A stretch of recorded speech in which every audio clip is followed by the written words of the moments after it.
Welcome back to Left Lane Chronicles, where we talk about any and everything motorcycle and life related. I'm here with my fellow host, Just Gab, and today we have a man of mystery, a man that has many options when it comes to his ride. We have PreachasKid. Yay! Yo, we gotta get the little applause going. Next time you come up here, we're gonna have it ready for you, PK. I'm really excited about this.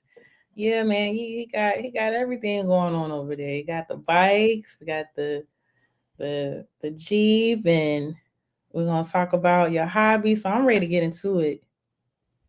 Thank y'all for having me tonight. It means a lot to me. Thank y'all. You're welcome. I just want to say, welcome back because you came on in a previous episode, and that was actually pretty dope having you on, just to, get a good grip of things that you like a little bit then and there. But as Gab said, we want to dive deeper into who PreachasKid really is. So let's start off. Where are you from? I'm originally from South Carolina, a small town called Lawrence. It's up near Greenville and Spartanburg in the upstate. Okay. Is it like, how did you get your name? So my father went into the ministry when he was 17 years old. So he started preaching as a teenager. So he's 72 now. So he's been preaching for 55 years. So growing up, I was always known as Reverend Kennedy's son. So Preacher's Kid, PK, that's been my nickname. I won't tell my age, but that's been my nickname all my years of living. He said all my years.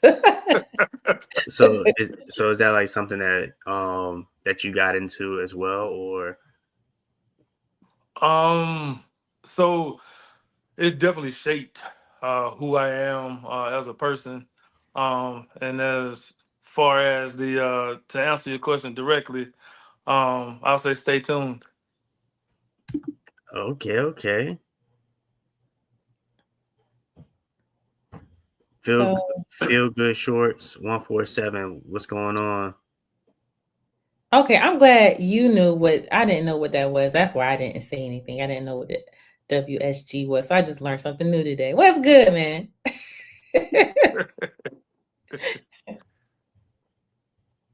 Just taking a moment. Definitely got the chat jumping tonight. Do they still say jumping? Yes, no. I don't think so. Don't do that. I don't think so. If you say it, it's still in use. Thank you, PK. Thank you. I mean, I don't know. I don't know. I don't know. What's the word, gay? It ain't jumping. That's yay. Can we get a poll? Do y'all say jump? Yeah, we gotta get a poll going. What do the church say now? I feel like I'm like pre-auntie status. Like okay, I'm sorry. I don't mean to mess up the interview.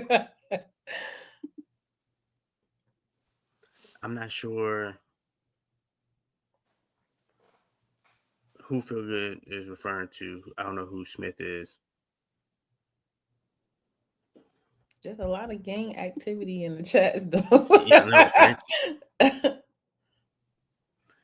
It's okay. Go, auntie. Hey.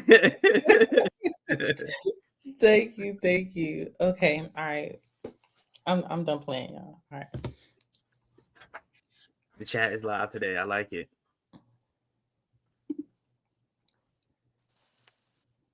Oh shit. Okay, so sorry about that. We got sidetracked with the chat. So what inspired you, to go on this journey for your YouTube channel? Being completely honest, I was actually dealing with depression at the time, and I had some stuff going on at work, had some stuff going on with family, Experienced a few losses. I buried like 2 friends within 3 days, and full transparency. Um, my wife and I had a few losses together, so it was like a lot just coming like kind of all at once. So I was dealing with depression. I sought help, talked to a therapist, and came down to a lot of stuff. Me being in my own head, being a perfectionist, always thinking failure is not an option. And one day she said, "What's something that you always wanted to do, but you would probably never do?" And I was like, "Start a YouTube channel." She was like, "That's your homework." So um, that's how I got it started. I had actually been filming and recording for probably about 2 or 3 years. Never made a channel, never had a domain name, never posted a video, never edited a video. So I had like 2.5, close to 3 years of footage just kind of sitting in the archive. So that's how I actually got started. I posted my first video January 21st of this year. Prior to that, didn't have any social media. So somebody was like, "Nah, we got to get this Instagram started." I was like, "I don't know, 'cause I'm an introvert. I don't know." So somebody actually started my Instagram. It was like end of January, beginning of February. And I just started a Facebook page October the 11th of this year. So Oh not wow. not even quite 2 months old. Oh man. So Yeah. you say you started the channel this year, but I know you say you've been recording for a couple of years and just kind of held it. But it seems like, it don't seem like you just started this journey. Like, um, I follow you on Instagram as well, and you have a lot of pictures with a lot of well-known people in the bike community and everything. So and you say you're an introvert, so it seems like you're very like calm, collected. I met you for the first time in Louisiana, but um, hold on, let me get to the pictures. Like, seem like you been doing this YouTube thing for a while, even though you say you just started it. Yeah. So gotta give a couple shout outs. When I was dealing with depression, like I would go turn on YouTube. I didn't know how to watch like a few people, and riding always brought me joy. I've been riding now for it's been 9 years. It brings me a lot of joy. Um, Shout out to my bro, Low Key, who actually taught me how to ride back in 2016.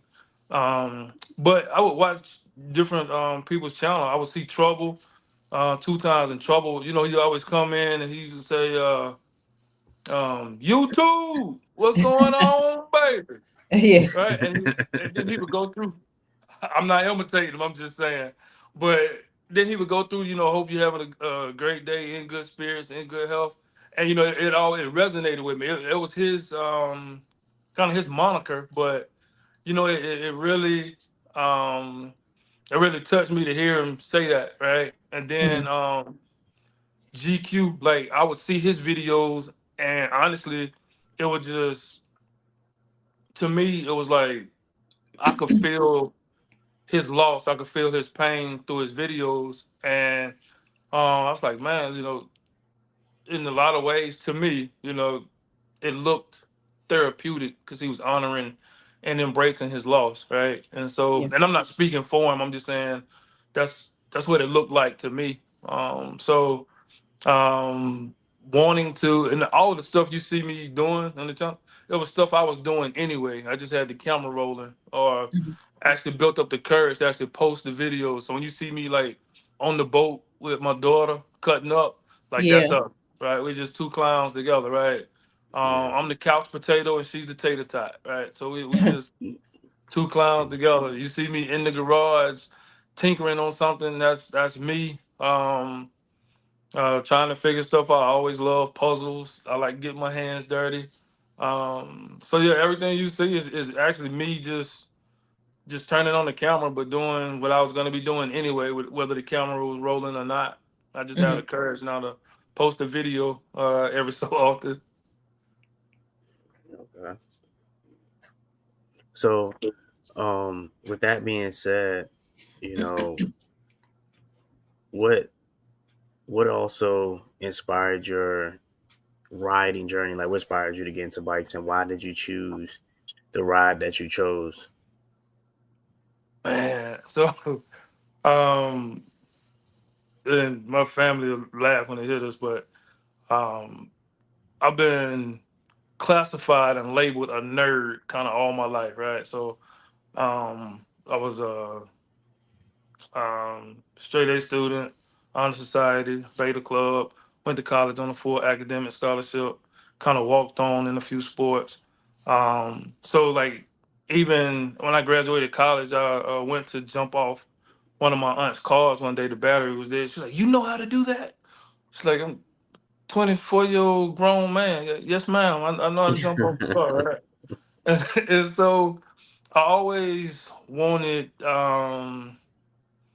I used to go so hard to try to dispel the myth, right?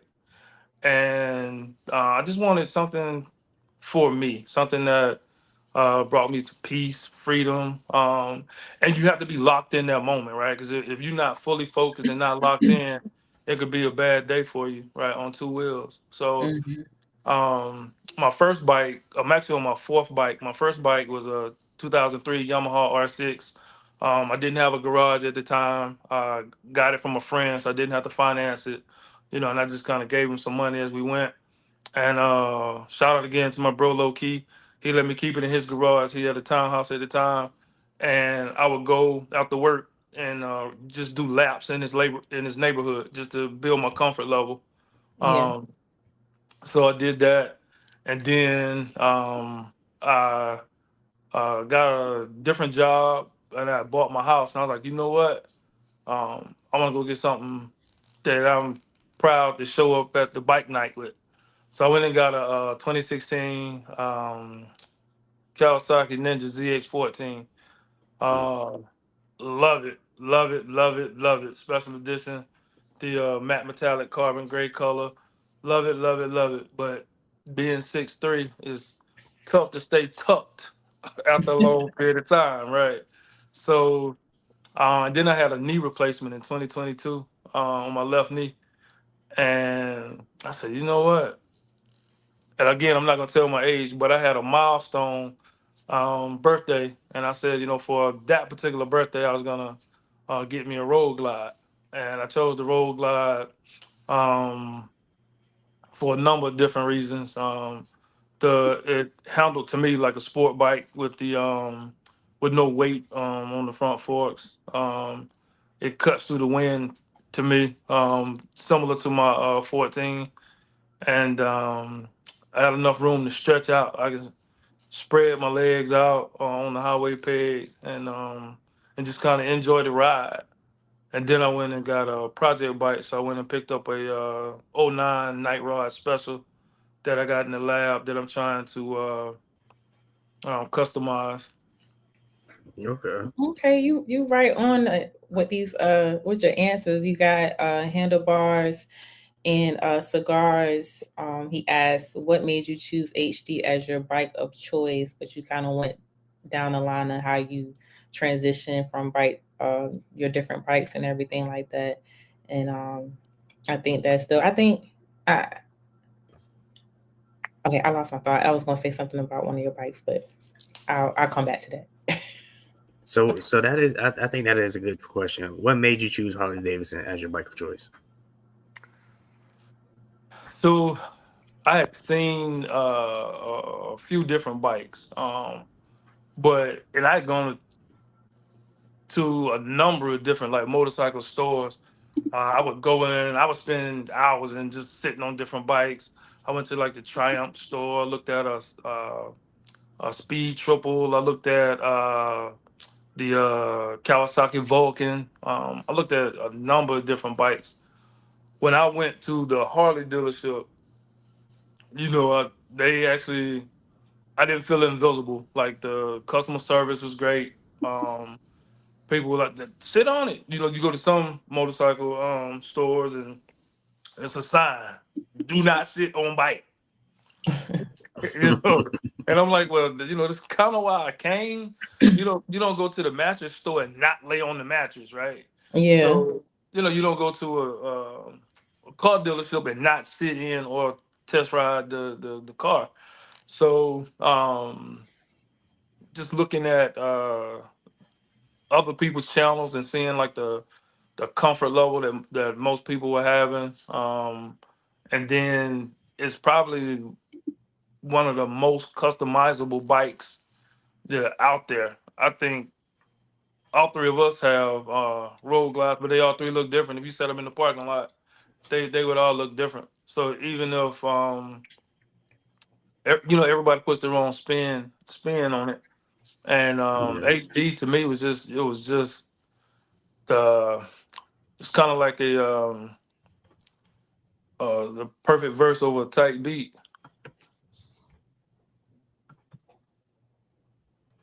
Handlebars and Guard says, I thought the V Rod was your project bike, not the Night Rod.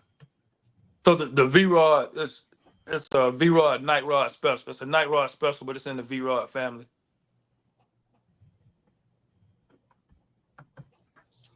Can't wait to see that bike when it's done. I feel like it's definitely gonna kill a scene, because I feel like the type of person that you are, you're very, meticulous on how you do things, and I feel that you're gonna take the time to put excellent detail into your project. So I can't wait to see that project when it's done. Yeah. For sure. Are you thinking about like custom? You got a custom paint scheme. You ain't got to tell us what it is, but you got a custom paint scheme in mind.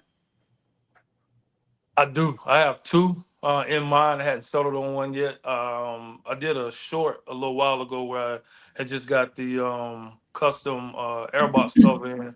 So actually, I see Hayes is in the chat. I was actually gonna holler at Hayes is paint guy down there in Columbia. Yes, I remember you Handlebars and Cigars. I met you for the first time at the meet and greet. PK, he's asking, do you remember him? Oh, absolutely. Came to one of the events at Independence over the summer. And then I ran into him again at a bike night at Max that he was hosting. And he has a podcast, the Cigarage. And he reached out to me. I was just standing there drinking a Pepsi. He was like, "Hey, come, get over here." So I went and sat down thinking he was just going to ask me a question. And he had a mic sitting there. So yes, I remember you. He got another question. So what made you want to even ride bikes when we didn't even have a dirt bike growing up? Oh, so shout out to my little brother. He was one of the ones that was saying, I was too crazy, shouldn't be on the bike, was too free spirited. But what made me want to ride? So since he's on, I'll tell the story. We grew up in my hometown with the KKK. We had the world's only Klan museum in our hometown. So my father was civil rights activist, so he was protesting against the Klan and some of the stuff that they were doing. So we grew up kind of always looking over our shoulders and looking out for each other, making sure that each other was safe. So now at my big age now, I'm just trying to enjoy the rest of this. I'm just trying to enjoy life and to be the best person, best man that I can be. And fortunately, motorcycles is part of the journey. It gives me the freedom. It gives me the peace, and it takes me out of the perfectionist mode and gets me out of my own head. It makes me focus on something else. 'Cause when you're in the cockpit, you got to be locked and loaded. So it's a convenient distraction from life for me. Hey, well said. Love it, love it.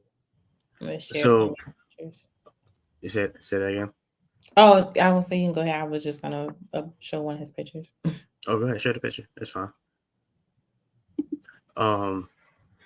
So when it comes to like your ride, I know you said you have your project bike and then you also have your actual ride that you rolling on. So what mods do you already have done to your bike? Mm. So I have a 2018 Road Glide Special. Man, I actually did a video about the mods that I did. So um trying to think through them now. So I got 6x9s in the saddlebags now. I have stage two on my motor. It was a 107. I got the stage two done with a torque cam. I got the LED lights. I put a Soundstream a reserve head unit in. I got the amp for the speakers. I put I have flex mounted turn signals on the front, and I also have fairing turn signals now. I replaced the stock head unit with a Pro Beam custom dynamics light, and then I put signal lights on the vents. I have the black mesh um, vent lights now. I changed the latches on the saddlebags to be all black. Changed the silver ones. I put carpeted bag liners in the saddlebags. Um, People don't count my gas cap keeper as a mod, but it's altered from its stock form, so I'm counting it. It's a mod. Yeah, it is. Absolutely, absolutely. I And I got I put got a I got a flush mount one on mine, so it's a okay, mod. absolutely. Oh, thank you, Handlebar. Hold on, wait, let me go back. So, Handlebars and Cigar says your Road Glide is fire, bro. Oh man, appreciate that. Appreciate that. I believe we had. Yeah, that's a whole nother topic for another episode.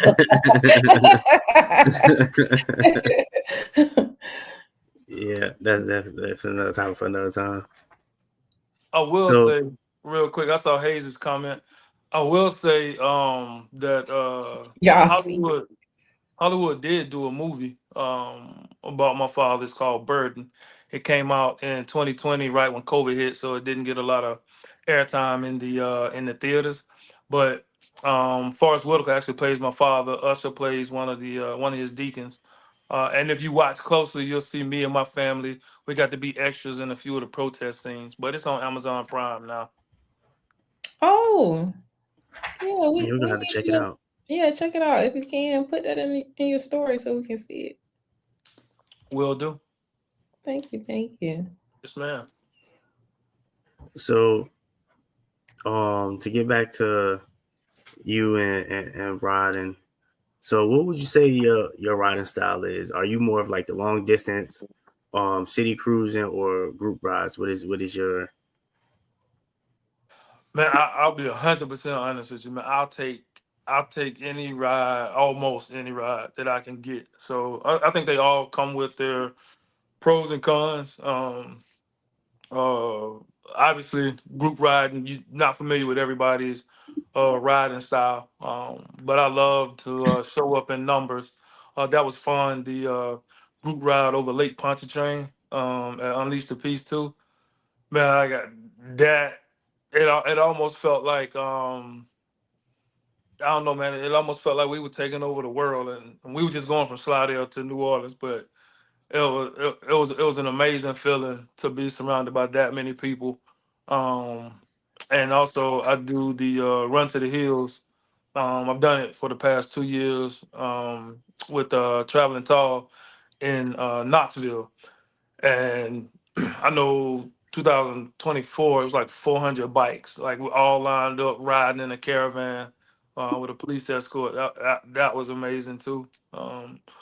But I have no qualms about just pulling the bike out, no destination in mind, and just getting that wind therapy in. But I'm not a wheelie popper. I'm not a in and out of traffic zoomer.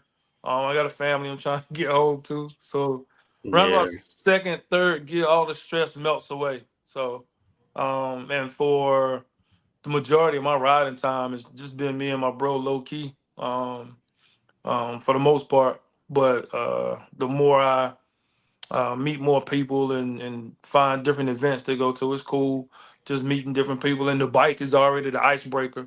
So me being an introvert and not really that outgoing, the bike is already the icebreaker. All right, so it's hey, what you riding? How long you been riding? And it's the conversation starter. So it's been working well for me. So do you say? Oh, go ahead. Go ahead, yeah. So I was just gonna go because he's still got questions in the chat. So one of the questions is, what's the longest ride you've done so far? Uh, 12 hours, 700 miles to New Orleans to Unleash the Peace 2 in May of this year. What's your longest ride, Gab? And oh, my longest ride in one day was the Unleash the Peace, as well. That was my longest ride in one day. But I think my longest trip was the loop I did to from here to St. Louis and back. Okay. How about you? How about you, Will? My longest ride was I would say in one day, I would say going to Tennessee. That ride took quite a bit. Coming from up here in the Northeast, so. And then my longest trip to date, I want to say it would have to be. I mean, I don't think it would count because it was in two parts, but it was like 3,000 miles. It was the trip to Oklahoma and then coming back. But that's when my bike tire blew. The front tire blew. Hmm. It was a Yeah. 3,000-mile trip. Yeah, you definitely get credit for that. Yeah. So, Definitely. I like how you said it all casual, like, well, because I had to fly back and pick my bike up and then finish the last leg of the journey. So you still right? yeah. Wow. I wish it was all in one shot though. I wish it was all in one shot. But Did you things record that? Did you make a video of that? no, I wasn't even actually I did it was a 2-part video. Okay. It's my first 2 videos. I Very gotta go first check 2 those videos. out. Okay. Gotta go check those out. Yeah, it was pretty cool. I stopped in Virginia along the way. Gotcha. So do you have any like bucket list rides for 2026? Oh man. Now the crazy thing is I want to do it all. Right? We I, all want to do it. I want to do it all. I haven't been to the HD Homecoming in July. Haven't been there yet. Haven't been to Sturgis. So it's a few that I want to do. I want to do the Black Wall Street. Like, so those are like on my radar. But the staples that I know I've already kind of made provisions to do are going to be headed back to Daytona, and then definitely Unleash the Peace 3. Hope to see everybody there. Yeah. And absolutely. And then the Run to the Hills. I really enjoy that. Run to the Hills is it's a meetup, but you might ride 200 miles that day as a group. Like each day, and it's like a 2-day event. Um, so not just traveling there. Once you get there, that, getting there is only half the battle. But Mhm. HD Homecoming, man, I seen so many videos, and yeah, I gotta try to make that one happen next year. Definitely.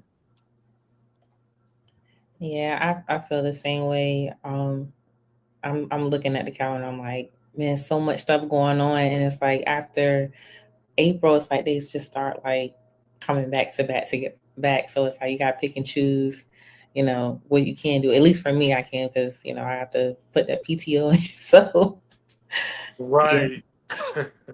Right. Hmm. Okay, so we're at our halfway mark, and here's the time for our halftime ad break, where we would like to give thanks to Eagle Lights for sponsoring this video, as well as um, Bad Boy Cycles. And am I missing anybody else? Mm, no, And no. First MFG as well. Yep. We have on the tickers our promotion codes. If anybody wants to get a discount from Eagle Lights, um, or what was the other company? First MFG. First MFG. And do reach out to Bad Boy Cycles if you're looking for a nice seat that'll get you on the road and will stand the test of time. Yep, there we go.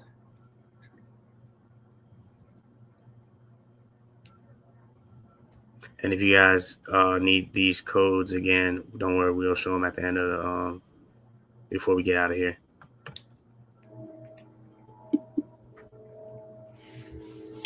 Okay. Yep. Saint says can't ride all the rides. It'd be tough though. Trust me, it is. It definitely is. Then you get that moment of where you're like trying to figure out which one to choose, especially if there's like a few of them that's close, like within proximity, or they're like the Within weeks dates are like apart. really close. Yeah. But I think it's easier for y'all though because a lot of the rides that happen are more down to y'all areas or closer to you guys. Whereas for me, it's like for for me to go to one ride and then come back home to try to turn back around and go to another ride. It's probably like a week later or two. I was just like, yeah, nah, I'm gonna have to miss that one and wait till next year. Yeah, nah. I think like uh, um as far as in like events, like PK, you said something about Black Wall Street and Sturgis, and I can't remember what the other one was, but like I think for 2026, there's a lot of events that I haven't been to, and I'm like you, I want to like experience those. So the ones that I've kind of already went, if I've already went, then I'll be like, oh, okay, I can miss it this year, but I won't miss Unleash the Peace. Like that's the only one that I won't be like, okay, even though I went last year or this year, I got to go for three. But anything else, like Black Bike Week and stuff like that, I've already went there, so I'm like, I don't need to go for 26. Yeah, that made sense. I mean, I've always heard that if you've been, especially like when it comes to like the rallies, I've heard if you've been to one rally, you've been to them all. I'm not really big on going to the rallies, honestly. I'd rather just go to those destinations when they're not happening. So that way I don't have to worry about parking, and then I ain't gotta worry about the high prices at that point in time. I can just go and enjoy the ride and the scene, on my own without all the craziness. Yeah, I feel you on that. Yeah. I think I like Daytona because it's on a HBCU campus. And I went to a HBCU, so I try to um, go down, show some support, and I know it um, brings income to the area one, but also since a lot of the events happen right on Bethune Cookman's campus, I try to make sure I get down and show some support there. Okay. You have another question. This one's from Hayes. He says, have you ever thought about going out of the country and ride? I have like I went to my family did a cruise last year, and it was crazy because I got to I think it was the Bahamas when we were at port, and I wanted to get like a poker chip, and I'm like, nah, they don't count because I didn't ride. And then I was like, well, and then I was like, well, you're not gonna be able to ride your motorcycle to the Bahamas. And I was like, okay. And I was like, you know what? It's not cheating if I could rent a bike, right, and ride for a little bit. So Mhm. yeah, I thought about that often because you think about different countries, different scenery, different traffic laws, and riding on Mhm. the other side of the road, and you think That part. about um, what other types of animals you may have to be on the lookout for. Yeah, but I think about that all the time. Yeah, it's the whole conversation. You saying, wait, it's not cheating. I think that's funny. Hey, you gotta find the loopholes. You know what I mean? You gotta find the Right. loopholes. Southern boy said, "I'm not too crazy. He's not too crazy about the rallies either, but enjoy meeting new people and the brotherhood it brings. Yes, absolutely. I don't mind. Yeah, that's the thing. I don't mind meeting new people. It's Yeah. just when it gets too crazy and too many people, then it's like, all right, hold on. Yeah. I don't like that. I'd rather just be able to ride there and enjoy it. And I tell you what's crazy for me. Again, not gonna tell my age, but I've never been to a club and I've never been to a party. Right? Even in college, playing ball, they would let the ball players in the club for free. It just wasn't something I was interested in, right? So now when my family sees the videos of me riding to like, different events, and they're like, are you having a midlife crisis? Is everything okay? Like, A like midlife nah, like I'm crisis like is I'm so I'm funny. good. I'm chilling. I'm enjoying, meeting different people and the bike life for me is one of those things like no matter what you look like, no matter what you sound like, right?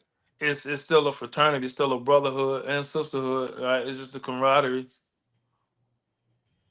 Yeah, that's true. That's how it felt when we were at GQ event. It was like you finally meeting people that you've been Mm, talking to, and it seems like you done known them like for years or whatever, and you're like, oh man, it's so and so, it's so and so. So right. I definitely, that was a great feeling. It was something that I hadn't ever experienced before. So I Is that definitely what you did when you got there? hmm? It's so and so. It's so and so. No, legit. Like, if you look at everybody's video, like, prime example, like the first time I met PK, I was like, hold on, trying to get it, y'all. There we go. I was like, That's it. oh, hey PK. You know. I looked up, I was like, this dude is tall. So I saw you and I was like, oh man, that's Gab. And then, my introvert mind started kicking in. I was like, I'm gonna nod and, speak and kind of, you know, not go all fanboy. And then you walked right up to me. You was like, hey. And I was like, hey.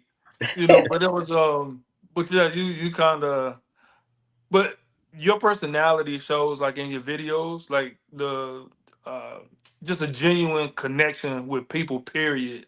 Right. And then because I think I had reached out to you on Instagram, was asking you a couple of questions like when I first started. And you was like, oh yeah, well think about, doing this. And even when we were in New Orleans, you were saying, have you ever thought about, getting to the point where you're going to need a team? So it was like you was always thinking kind of two steps ahead. And and for me, it was kind of like, wow, like there was no competition, and probably 85% of the people at Unleash the Peace had a channel or had some type of social media presence, but there was no competition. Everybody was, hey, check out my boy. Like as they were making their own videos, they were shouting Mhm. out any and everybody that was in their proximity that made their way in the way of the lens. So I mean, Yeah. it was just so it was truly like just love, man. Like nobody was hating, nobody was gatekeeping, nobody was throwing salt. It was just all, oh man, I saw your video. I saw your video when you did so and you rode to Yeah. so and so. Hey y'all, check out my dog. That my first time meeting him. But the energy was just so genuine. Yeah. I can't Yeah, wait till next year. Shout out to GQ. Shout Oh, out to absolutely. as Rose say, the cousins. I can't wait to see the cousins. and also, Tank, if you're gonna be at Unleash the Peace, I just seen your comment. If you're gonna be at Unleash the Peace 3, I will be there. I'm definitely gonna be there and make that event. So if you're gonna be there, we'll definitely get to meet. Um, now I know that bikes riding bikes is a passion of yours, but I also know that Jeep life is a thing that resonates with you as well. So what got you into Jeeps, and was it the culture, or the builds or the trails? Ooh. So I'll say right off the bat is not the trails.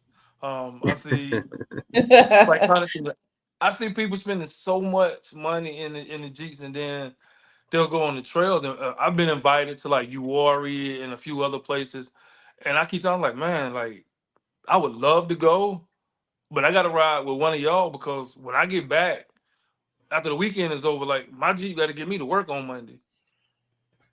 You know what I mean? People, I'm telling you, man, like those winches that you see people put on their Jeep, they actually using to either pull themselves or somebody else out of a mud hole or off the pull it from the side of a tree or the side of a rock. So it definitely wasn't the trails. But my brother and I grew up in, like I said, in the country, like in the sticks. And we were always in the woods playing, running around with our dogs, and I just kind of grew up loving just being outdoors. And I've been wanting a Jeep since I was like 14, and I finally was able to find a good deal on one, and I got it. And I wanted something that I wasn't just gonna pull out of the garage on the weekend, wash, ride around for the weekend, pull it back in the garage. I wanted something that was gonna actually keep me engaged, something that I would always be able to do mods on. And the Jeep that it was when I bought it in 2020. If you look at it now, it's like a completely different Jeep. And 2 years from now, it'll probably look completely different from that. And it's always um, the next thing with a Jeep. And I know, like with motorcycles, we all show respect when we ride. We throw the two fingers down. The Jeep wave kind of reminds me of that, right? So for those of you that don't know, when Jeepers pass each other, it's customary for Jeeps to wave at each other, regardless if you know each other or not. It's the same respect we show as bikers. So the community, and like I said, from with my background, a lot of things um, in my life, as a youngster, things boil down to kind of who you were. Race played a big factor in it, but with bikes, with Jeeps, and with boating, like I love boating too. Like the color doesn't matter. The communities rise above that, and so I like having communities and different villages. It's cool to tap into a different village every now and again. I think that's cool. So like I was gonna ask you two things. The first question I was gonna ask you was what does it mean uh when you see somebody with all them ducks on the dashboard? So I always want to know. a lot of people have been asking me that after my Myrtle Beach Jeep Jam videos, but so it's just a symbol of like respect, and it's a way to spread positivity through the Jeep community. A lot of times, you come outside, if you go to the store, you come outside, and somebody leave a duck on your Jeep. That means that they're acknowledging the Jeep life, and a lot of times it's a compliment that they like your Jeep bill. Oh, okay. Yeah, I was like, because I mean, I never owned a Jeep. I do think they are nice. I've seen some nice ones. I went to a a bike. I mean, not a bike. Excuse me. It was a bike slash car show, but it was like a lot of nice, dope Jeeps, and I was like, wow, like I didn't even know this was a thing. It was like a whole different, like you said, a whole different community. I'm Mm-hmm. not, a part of because I don't own a Jeep, but I thought that was kind of cool. So I was, do you like go to, like, are you in the circle when it comes to like events like that as well? So I just started my Facebook page October the 11th. So I joined a few Jeep groups. So Jeep Jam in Myrtle Beach. Halloween was the first true Jeep event that I went to, but I kind of got plugged into some Facebook groups. Looking forward to doing more events when it comes to the Jeep because um, they do events kind of year round. Right, they'll camp. It'll be snowing, and they'll ride their Mhm. Jeeps out and do overlanding and camping. A lot of them set up their Jeeps as overlanding vehicles, so they can sleep in it, cook in it. Mm. Yeah, so a lot of them have their own like a water filtration system. So yeah, it's a whole thing. And I saw the video that you made that you're referring to. Mhm. I think you were in front of a purple Jeep and they had the food trucks and stuff out. Yeah, it was quite a I few saw that Jeeps one. out there. I was like, yo, this is dope. And I was like, I wouldn't mind going back to something like that again.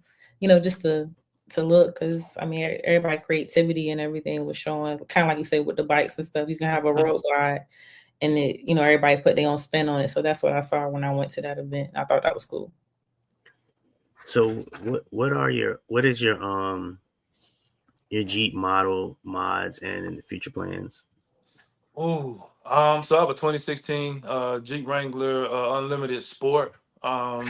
So far I put a 2.5 inch lift kit on it, 35-inch tires. And put running boards on it. Put LED headlights and fog lights. I changed out the grill, put an angry grill on it, to give it a little attitude. I changed out the stock hood for a Stingray vented hood. I put the wild boar rear and front grab handles, and I changed the gear shift. It's a 6 speed manual, so I changed the gear shift knob from the stock onto a carbon fiber knob. I still got to do the 4 wheel drive lever shift knob. I got to do that one, and I just ordered some new um, door handles. I'm gonna change them out. I don't like the faded plastic. I put some inserts in the stock ones, but then the plastic around the inserts is faded. So I got some Mhm. all metal ones to give it a different look. Okay. I'll put a sunshade on it as well because when I take the top off, and I'm gonna make this disclaimer: I'm shaved, not bald. But being that I have a shaved head, I put the sunshade on to help with some of that sun. He said it is by choice, not by force. Talk your stuff, Absolutely. PK. Talk it. Absolutely. So you said you would never take your Jeep mudding. No, it's No. no. And also changed out the stock intake for cold air intake. But the the thing about the mudding and the like it is cool. Like I wouldn't mind like hanging out with some people and doing it in their Jeeps. But like I say, mine still got to get me to work Monday. Mine He still said, got to, you energy. know, got to get the kid to school. Got to get my grocery shopping, Christmas tree on top, like the whole nine. So, um, but that is people talk about motorcycles being an expensive hobby. Jeeping is an expensive hobby too, depending on what you planning on doing. I Hmm. believe it. Yeah. S- So outside of riding bikes and Jeeping, what do you do outside of both those things? What else do you do? Um. So I am uh learning guitar and keyboard. I've been playing for a while, but I'm not not up to the level that I play in front of anybody. If anybody's in the house, I don't practice. I wait till everybody's gone, and I wail away. So instruments, keyboard, guitar.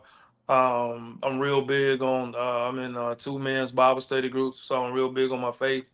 And um, I'm a gamer. I love video games. I love solving puzzles. I love mysteries. Um, so yeah, I'm such an introvert and such a nerd that I love things that are mentally challenging. So like the guitar, mentally challenging, right? Learning the theory, um, and I like a lot of PC Sherlock Holmes games. So role playing games and mystery. I don't get it twisted. I get my 2K in and I get my Call of Duty in as well. He said, But "Don't get it yeah, yeah, twisted." yeah, yeah, yeah. Hey, we got to run some Call of Duty sometime, man. Hey, absolutely. I'm thinking about getting Battlefield. To be honest, thinking about getting that too. Yeah, It's looking pretty good. yeah. I saw He some. said, "It's looking pretty." Yeah, I saw some of the previews, man. The graphics and gameplay look off the chain. Yeah, I feel like it's a whole different feel from Call of Duty, which is something that I need. A little change in scenery now. So Yeah. now, go ahead, say what you about to say. Oh no, I was just agreeing with you with the change of scenery. So, who inspires you either personally or creatively? Man, so many people, right? I see. I really admire people that kind of have their own style and don't necessarily try to fit in a lane. I see so many people nowadays, like everyone that either follow a trend um, or trying to impress others. And Shakespeare said, "We're but mere players upon a stage. We present to the public what we want the public to perceive of us." Right, and so when I look at people like my pops, 55 years in the ministry. I hear my mom have been married for 49 years. So to see Beautiful. not just commitment, but seeing longevity with it, that inspires me. And my daughter, she's had some challenges in her life. She was diagnosed as being legally blind, but I never mentioned that to her. And whatever she wants to do, daddy's got the glasses. That like whatever's needed, and she's just a happy kid. And it kind of reminds me of Nobody Told the Bee that scientifically, theoretically, he's not supposed to be able to fly, and he flies and minds his own business. So my daughter, my dad, um, and my mom.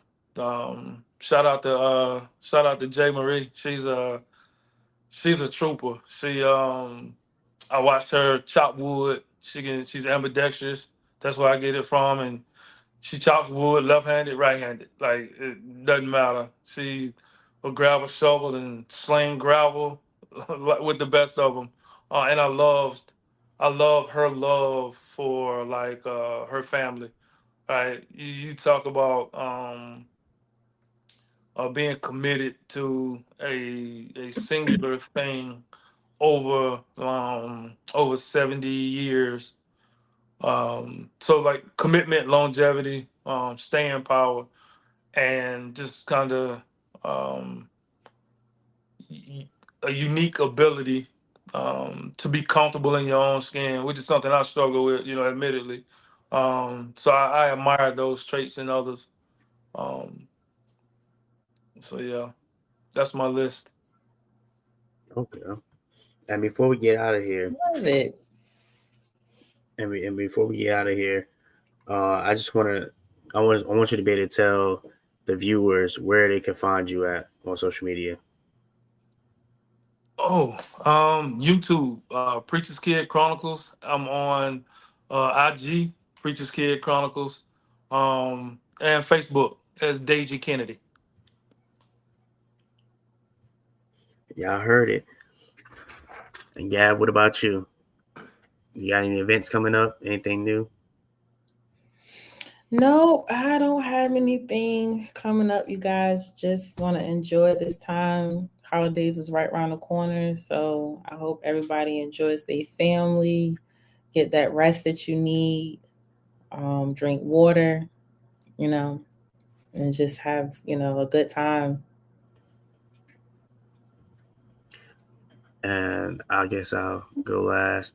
Um, Only thing I have coming up in a few months in April 25th, uh, is my meet and greet at Hartford Harley Davidson in East Hartford, Connecticut. And at the same location, I will be doing on July 11th. I'll be having another meet and greet there as well. So come on out. The time for those meet and greets are from 11 a.m. to 3 p.m. So I'll have a table, and looking forward to meet some of you guys as guys and girls that decide to show up and show out with me. And we'll put your flyer will be posted on the Left Lane Chronicles Instagram and Facebook, so you'll be able to get that information as well. And once again, thank you, PreachasKid, for joining us tonight. Thank you all to all the viewers for coming out and showing us some love and support. And don't forget, y'all, like, share, and subscribe this YouTube channel. We're just trying to get this YouTube channel to continue growing, and we can't do it without you guys' help. So make sure you guys share it, plaster it on all your platforms if you can. And remember, we go live every Tuesday night. Oh, we will. This is gonna be the last Hmm. show for the year, due to the holidays coming up. Um, we'll be commencing back after the holidays, so I will get a date out there for you guys in advance. So stand by for that. Other than that, we wish you all a happy holidays, and a good evening. Anybody else got anything else before we hop out here? Be safe. Be safe. And keep them twos down. You heard?